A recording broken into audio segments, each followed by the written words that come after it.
Bienvenido y bienvenida a nuestro audiolibro Palabras de Vida del Gran Maestro. Espero que este audiolibro sea de bendición para tu vida. Empecemos. Capítulo 14. La fuente del poder vencedor. Este capítulo está basado en Lucas 18, 1-8. Cristo había estado hablando del periodo que habría de preceder inmediatamente a su segunda venida y de los peligros por los cuales deberían pasar sus discípulos. Con referencia especial a ese tiempo relató la parábola sobre que es necesario orar siempre y no desmayar. Había un juez en una ciudad, Dijo él. el cual ni temía a Dios, ni respetaba a hombre. Había también en aquella ciudad una viuda, la cual venía a él, diciendo: «Hazme justicia de mi adversario». Pero él no quiso por algún tiempo, mas después de esto dijo dentro de sí: «Aunque ni temo a Dios, ni tengo respeto a hombre, todavía, porque esta viuda me es molesta, le haré justicia, porque al fin no venga y me muela». Y dijo el Señor: «Oíd lo que dice el juez injusto. ¿Y Dios no hará justicia a sus escogidos que claman a él día y noche, aunque sea longánime acerca de ellos? Os digo que los defenderá presto». El juez presentado aquí no tenía consideración por la justicia ni compasión por los dolientes. La viuda que le presentaba su caso había sido rechazada con persistencia. Repetidas veces había acudido a él, solo para ser tratada con desprecio y ser ahuyentada del tribunal. El juez sabía que su causa era justa y podría haberla socorrido enseguida, pero no quería hacerlo. Quería demostrar su poder arbitrario y se complacía en dejarla pedir, rogar y suplicar en vano. Pero ella no quería desmayar ni desalentarse. A pesar de la indiferencia y dureza de corazón de él, insistió en su petición hasta que el juez consintió en atender el caso.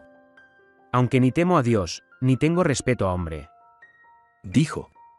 Todavía, porque esta viuda me es molesta, le haré justicia, porque al fin no venga y me muela». Para salvar su reputación, para evitar que se diese publicidad a su juicio parcial y unilateral, hizo justicia a la mujer perseverante. ¿Y Dios no hará justicia a sus escogidos, que claman a él día y noche, aunque sea longánime acerca de ellos? Os digo que los defenderá presto.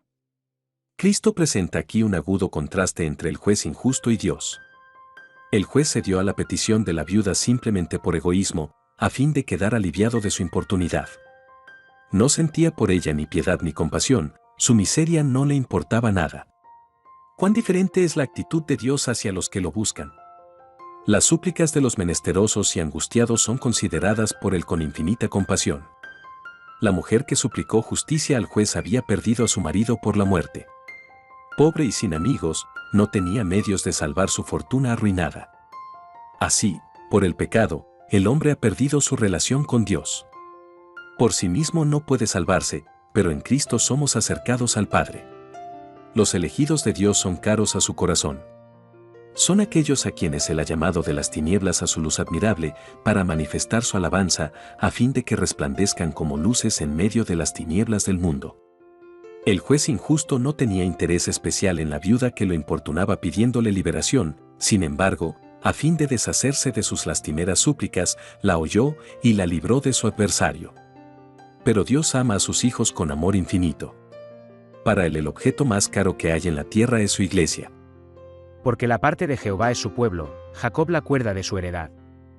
Hallólo en tierra de desierto, y en desierto horrible y yermo, trájolo alrededor, instruyólo, guardólo como la niña de su ojo.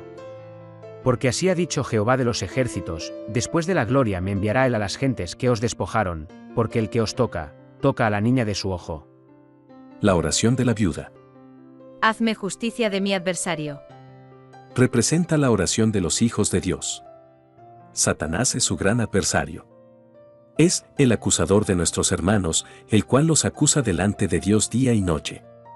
Está continuamente obrando para representar falsamente y acusar, engañar y destruir al pueblo de Dios. Y en esta parábola Jesús enseña a sus discípulos a orar por la liberación del poder de Satanás y sus agentes. En la profecía de Zacarías se pone de manifiesto la obra de acusador que hace Satanás y la obra de Cristo de resistir al adversario de su pueblo. El profeta dice: Y mostróme a Josué, el gran sacerdote, el cual estaba delante del ángel de Jehová, y Satán estaba a su mano derecha para serle adversario. Y dijo Jehová a Satán, Jehová te reprenda, oh Satán, Jehová, que ha escogido a Jerusalén, te reprenda, ¿no es este tizón arrebatado del incendio? Y Josué estaba vestido de vestimentas viles, y estaba delante del ángel. El pueblo de Dios está representado aquí por un criminal en el juicio. Josué, como sumo sacerdote, está pidiendo una bendición para su pueblo, que está en gran aflicción. Mientras está intercediendo delante de Dios, Satanás está a su diestra como adversario suyo. Acusa a los hijos de Dios, y hace aparecer su caso tan desesperado como sea posible. Presenta delante del Señor sus malas acciones y defectos. Muestra sus faltas y fracasos, esperando que aparezcan de tal carácter a los ojos de Cristo que Él no les preste ayuda en su gran necesidad. Josué, como representante del pueblo de Dios, está bajo la condenación, vestido de ropas inmundas. Consciente de los pecados de su pueblo, se siente abatido por el desaliento. Satanás oprime su alma con una sensación de culpabilidad que lo hace sentirse casi sin esperanza. Sin embargo, ahí está como suplicante frente a la oposición de Satanás. La obra de Satanás como acusador empezó en el cielo. Esta ha sido su obra en la tierra desde la caída del hombre, y será su obra en un sentido especial mientras nos acercamos al fin de la historia de este mundo. A medida que ve que su tiempo se acorta, trabaja con mayor ardor para engañar y destruir. Se aira cuando ve en la tierra un pueblo que, aun con su debilidad y carácter pecaminoso, tiene respeto por la ley de Jehová. Está resuelto a hacer que ese pueblo no obedezca a Dios. Se deleita en su indignidad y tiene lazos preparados para cada alma a fin de que todos queden entrampados y separados de Dios. Trata de acusar y condenar a Dios y a todos los que luchan por llevar a cabo sus propósitos en este mundo, con misericordia y amor, con compasión y perdón. Toda manifestación del poder de Dios en favor de su pueblo despierta la enemistad de Satanás. Cada vez que Dios obra en su favor, Satanás y sus ángeles obran con renovado vigor para lograr su ruina. Tiene celos de todos aquellos que hacen de Cristo su fuerza. Su objeto consiste en instigar al mal, y cuando tiene éxito arroja toda la culpa sobre los tentados. Señala sus ropas contaminadas, sus caracteres deficientes. Presenta su debilidad e insensatez, su pecado e ingratitud, su carácter distinto al de Cristo, que ha deshonrado a su Redentor. Todo esto lo presenta como un argumento que prueba su derecho a destruirlos a voluntad. Se esfuerza por espantar sus almas con el pensamiento de que su caso no tiene esperanza, que la mancha de su contaminación no podrá nunca lavarse. Espera destruir así su fe, a fin de que cedan plenamente a sus tentaciones y abandonen su fidelidad a Dios. Los hijos del Señor no pueden contestar las acusaciones de Satanás. Al mirarse a sí mismos, están listos a desesperar, pero apelan al divino abogado. Presentan los méritos del Redentor. Dios puede ser justo y el que justifica al que es de la fe de Jesús. Con confianza los hijos del Señor le suplican que acalle las acusaciones de Satanás y anule sus lazos. Hazme justicia de mi adversario, ruegan, y con el poderoso argumento de la cruz, Cristo impone silencio al atrevido acusador. Y dijo Jehová a Satán, Jehová te reprenda, oh Satán, Jehová, que ha escogido a Jerusalén, te reprenda. ¿No es este tizón arrebatado del incendio? Cuando Satanás trata de cubrir al pueblo de Dios con negrura y arruinarlo, Cristo se interpone. Aunque han pecado, Cristo ha tomado la culpabilidad de su pecado sobre su propia alma. Ha arrebatado a la especie humana como tizón del fuego. Por su naturaleza humana está unido al hombre, mientras que por su naturaleza divina es uno con el Dios infinito. La ayuda está puesta al alcance de las almas que perecen. El adversario queda reprendido. Y Josué estaba vestido de vestimentas viles, y estaba delante del ángel. Y habló el ángel, e intimó a los que estaban delante de sí, diciendo, quitadle esas vestimentas viles. Y a él dijo, mira que he hecho pasar tu pecado de ti, y te he hecho vestir de ropas de gala. Después dijo, pongan mitra limpia sobre su cabeza. Y pusieron una mitra limpia sobre su cabeza, y vistiéronle de ropas. Luego, con la autoridad del Señor de los ejércitos, el ángel hizo una promesa solemne a Josué, representante del pueblo de Dios, si anduvieres por mis caminos, y si guardares mi ordenanza, también tú gobernarás mi casa, también tú guardarás mis atrios, y entre estos que aquí están te daré plaza, aun entre los ángeles que rodean el trono de Dios. No obstante los defectos del pueblo de Dios, Cristo no se aparta de los objetos de su cuidado. Tiene poder para cambiar sus vestiduras. Saca sus ropas contaminadas y pone sobre los que se arrepienten y creen su propio manto de justicia, y escribe, perdonado, frente a sus nombres en los registros del cielo. Los confiesa como suyos ante el universo celestial. Su adversario Satanás queda desenmascarado como acusador y engañador. Dios hará justicia a sus elegidos. La oración. Hazme justicia de mi adversario. Se aplica no solamente a Satanás, sino a los agentes a quienes instiga a presentar falsamente, atentar y destruir al pueblo de Dios. Los que han decidido obedecer los mandamientos de Dios entenderán por experiencia que tienen adversarios que son dominados por una fuerza infernal. Tales adversarios asediaron a Cristo a cada paso, con una constancia y resolución que ningún ser humano puede conocer jamás. Los discípulos de Cristo, como su Maestro, son perseguidos por la tentación continua. Las Escrituras describen la condición del mundo precisamente antes de la segunda venida de Cristo. El apóstol Santiago presenta la codicia y la opresión que prevalecerán. Dice: He allá ahora, oh ricos, os habéis allegado tesoro para en los postreros días. He aquí, el jornal de los obreros que han segado vuestras tierras, el cual por engaño no les ha sido pagado de vosotros, clama, y los clamores de los que habían segado, han entrado en los oídos del Señor de los ejércitos. Habéis vivido en deleites sobre la tierra, y sido disolutos, habéis cebado vuestros corazones como en el día de sacrificios. Habéis condenado y muerto al justo, y él no os resiste. Este es un cuadro de lo que existe hoy.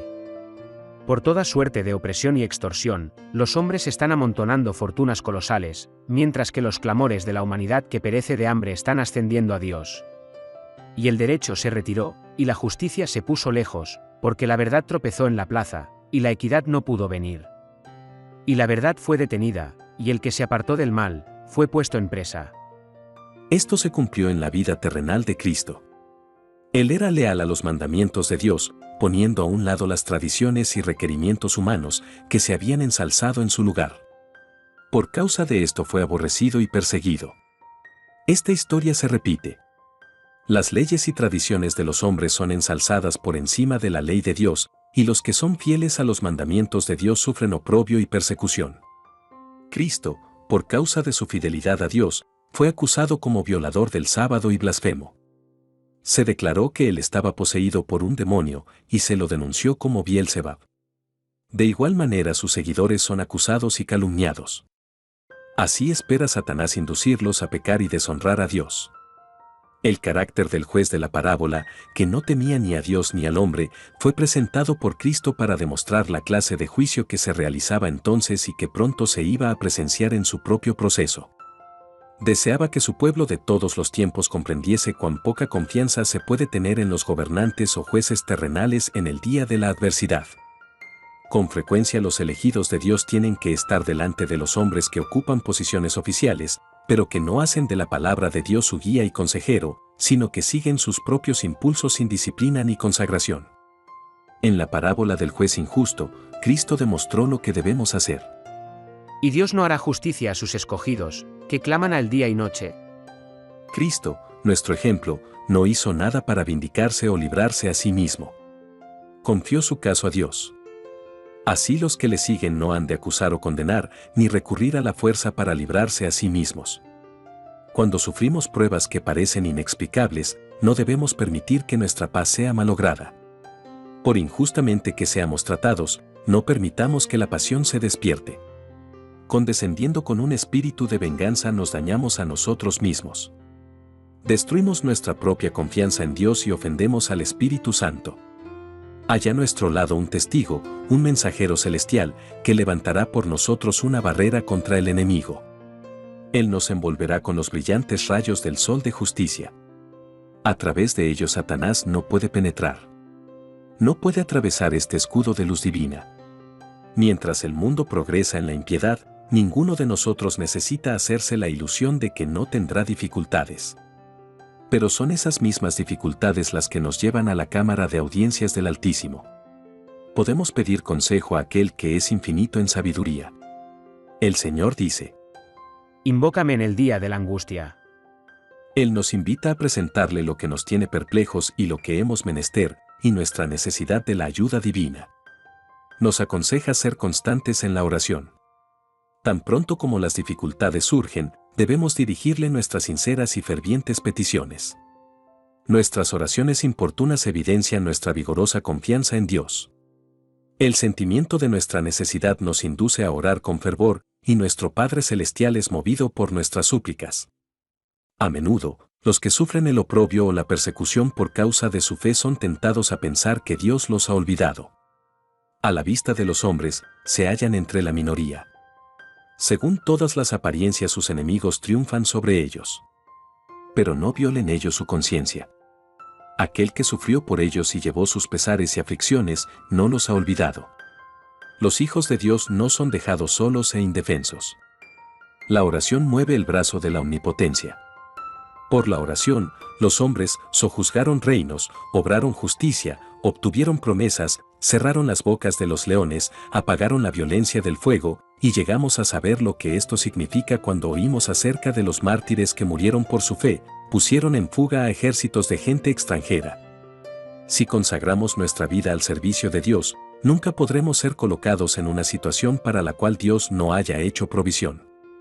Cualquiera sea nuestra situación, tenemos un guía que dirige nuestro camino, cualesquiera sean nuestras perplejidades, tenemos un seguro consejero, sea cual fuere nuestra pena, desamparo o soledad, tenemos un amigo que simpatiza con nosotros. Si en nuestra ignorancia damos pasos equivocados, Cristo no nos abandona. Su voz, clara y distinta, nos dice: yo soy el camino, y la verdad, y la vida. Él librará al menesteroso que clamare, y al afligido que no tuviere quien le socorra. El Señor declara que será honrado por aquellos que se acerquen a Él, que fielmente se ocupen en su servicio. Tú le guardarás en completa paz, cuyo pensamiento en ti persevera, porque en ti se ha confiado. El brazo de la omnipotencia se extiende para conducirnos hacia adelante, siempre adelante. Avanza, dice el Señor, te enviaré ayuda.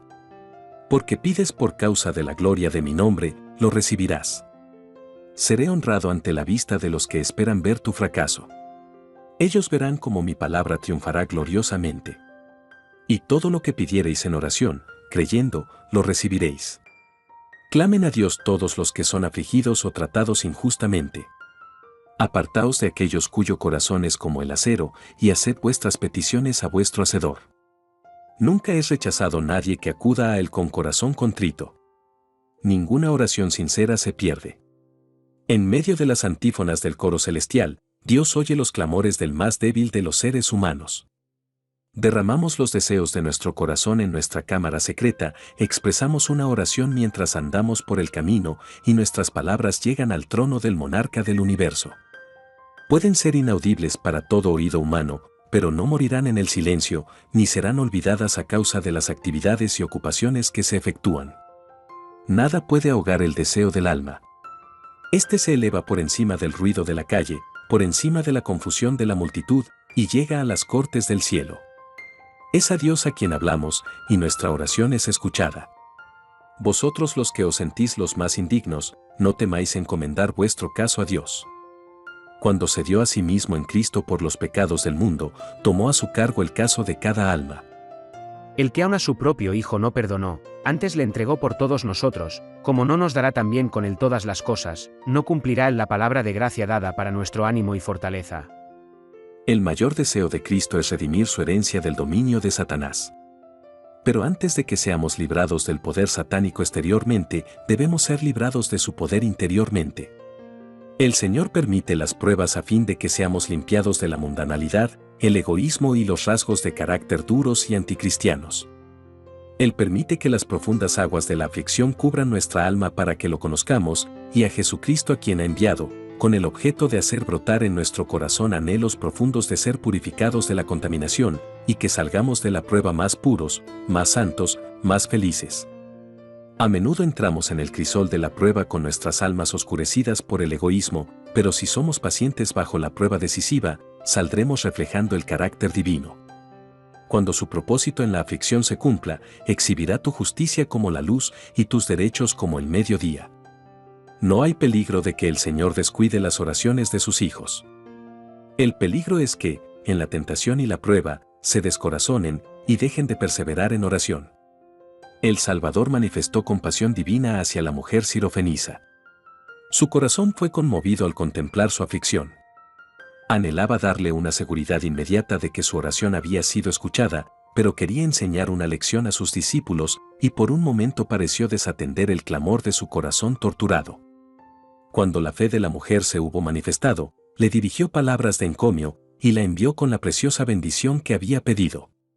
Los discípulos nunca olvidaron esta lección y fue registrada para demostrar el resultado de la oración perseverante. Fue Cristo mismo quien puso en el corazón de aquella madre la persistencia que no pudo ser rechazada. Fue Cristo el que concedió valor y determinación ante el juez a la viuda suplicante. Fue Cristo quien, siglos antes, en el conflicto misterioso desarrollado junto al Jaboc, había inspirado a Jacob la misma fe perseverante. Y no dejó sin recompensar la confianza que él mismo había implantado. Aquel que vive en el santuario celestial juzga con justicia. Se complace más en sus hijos que luchan contra la tentación en un mundo de pecado que en las huestes de ángeles que rodean su trono. Todo el universo celestial manifiesta el más grande interés en esta motita que es nuestro mundo, pues Cristo ha pagado un precio infinito por las almas de sus habitantes. El Redentor del mundo ha ligado la tierra con el cielo mediante lazos de inteligencia, pues aquí se hallan los redimidos del Señor. Los seres celestiales todavía visitan la tierra como en los días en que andaban y hablaban con Abraham y con Moisés.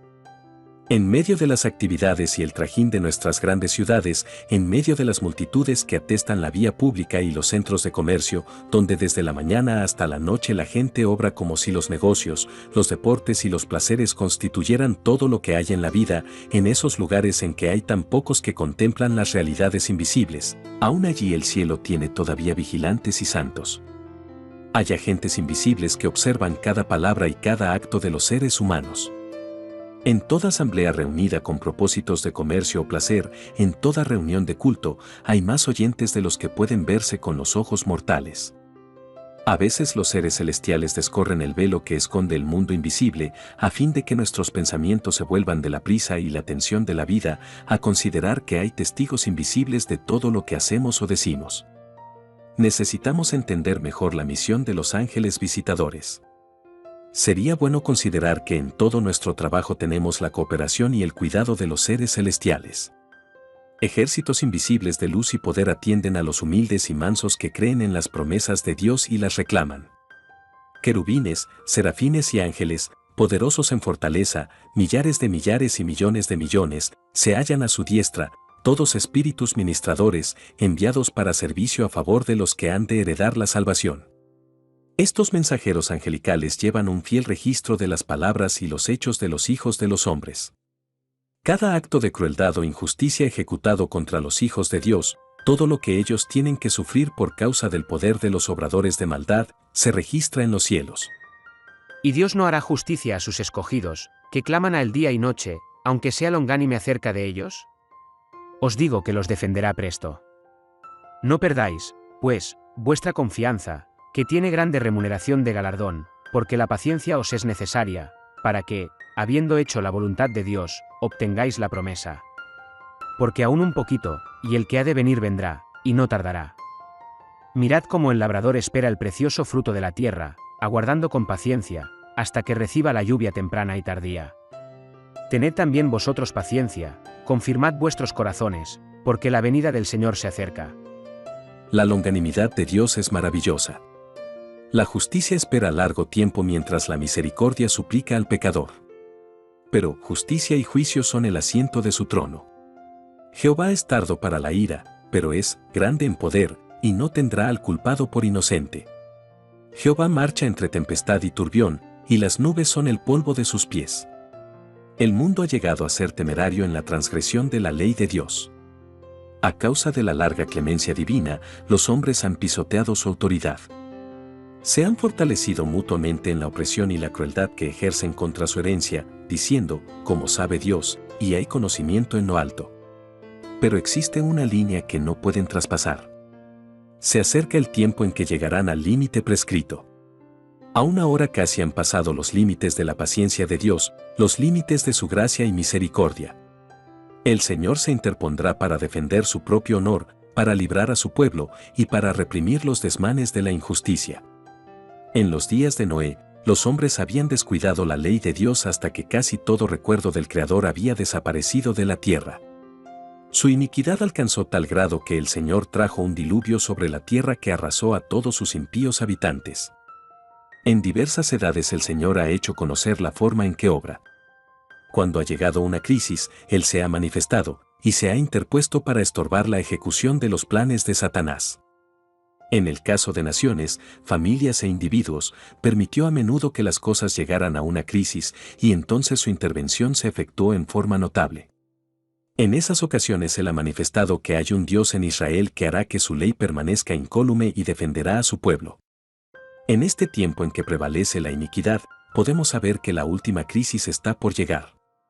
Cuando el desafío a la ley de Dios sea casi universal, cuando su pueblo esté oprimido y afligido por sus semejantes, el Señor se interpondrá. Se acerca el tiempo en que Él dirá: Anda, pueblo mío, éntrate en tus aposentos, cierra tras ti tus puertas, escóndete un poquito, por un momento, en tanto que pasa la ira. Porque aquí que Jehová se ir de su lugar para visitar la maldad del morador de la tierra contra él, y la tierra descubrirá sus sangres, y no más encubrirá sus muertos. Puede ser que hombres que pretenden ser cristianos defrauden y opriman ahora al pobre, roben a las viudas y a los huérfanos, se inspiren de ira satánica porque no pueden dominar las conciencias de los hijos de Dios, pero por todo esto Dios los llamará a juicio. Juicio sin misericordia será hecho con aquel que no hiciere misericordia. No pasará mucho tiempo antes que ellos estén ante el juez de toda la tierra para rendir cuenta del dolor que han causado a los cuerpos y las almas de los que forman la herencia divina. Pueden ahora permitirse falsas acusaciones, pueden ridiculizar a aquellos que Dios ha señalado para hacer su obra.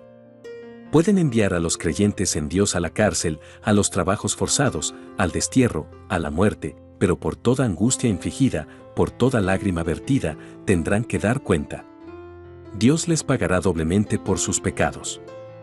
Con respecto a Babilonia, el símbolo de la iglesia apóstata, Dios dice a sus ministros de juicio: Sus pecados han llegado hasta el cielo, y Dios se ha acordado de sus maldades. Tornadle a dar como ella os ha dado, y pagadle al doble según su obra, en el cáliz que ella os dio a beber, dadle a beber doblado. De la India, del África, de la China, de las islas del mar, de entre los pisoteados millones que habitan los países llamados cristianos, el clamor del dolor humano asciende a Dios. Ese clamor no subirá por mucho tiempo más sin ser contestado. Dios limpiará la tierra de su corrupción moral, no por un mar de aguas, como en los días de Noé, sino por un mar de fuego que no podrá ser apagado por ninguna invención humana. Será tiempo de angustia, cual nunca fue después que hubo gente hasta entonces, mas en aquel tiempo será libertado tu pueblo, todos los que se hallaren escritos en el libro. De buhardillas, de chozas, de calabozos, de patíbulos, de montañas y desiertos, de cuevas de la tierra y cavernas del mar, Cristo reunirá a sus hijos así. En la tierra han sido destituidos, afligidos y atormentados. Millones han descendido a la tumba cargados de infamia por haber rehusado rendirse a las engañosas pretensiones de Satanás. Los hijos de Dios han sido ajusticiados por los tribunales humanos como los más viles criminales. Pero está cerca el día cuando Dios será el juez. Entonces las decisiones de la tierra serán invertidas. Quitará la afrenta de su pueblo. A cada hijo de Dios se le darán ropas blancas. Y llamarles a pueblo santo, redimidos de Jehová. Cualesquiera sean las cruces que hayan sido llamados a llevar, cualesquiera las pérdidas que hayan soportado, cualquiera la persecución que hayan sufrido, aun hasta la pérdida de su vida temporal, los hijos de Dios serán ampliamente recompensados. Verán su cara, y su nombre estará en sus frentes.